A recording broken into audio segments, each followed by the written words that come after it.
I entrem ara amb les propostes culturals d'avui. Marilyn Monroe va ser tot un mite sexual durant la seva època.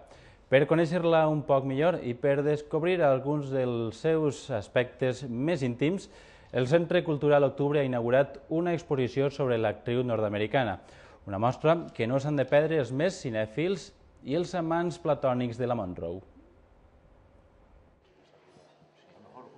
La mostra, titulada Marilyn i el glamour, recull diferents objectes personals de la controvertida actriu, des de portades de revistes, passant per trossos de cabell i fins i tot la bàscula on es pesava i on es desesperava esta artista obsessionada per la seva figura.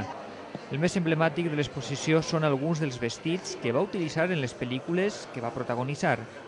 Paral·lelament a aquesta exposició, l'Octubre acollirà entre el 12 i el 14 de desembre un congrés al voltant dels mites eròtics femenins. Precisament, la nostra meta a la col·lecció és trobar tota la seva vida.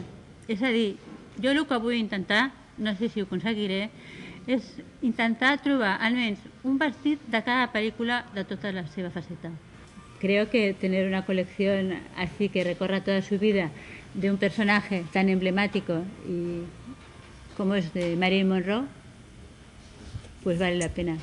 Incluso si quieres también te lo puedes tomar como una inversión. No es solo un capricho, sino una inversión también. Si van a l'exposició descobriran, entre d'altres coses, perquè en la seva època els cavallers les preferien rosses.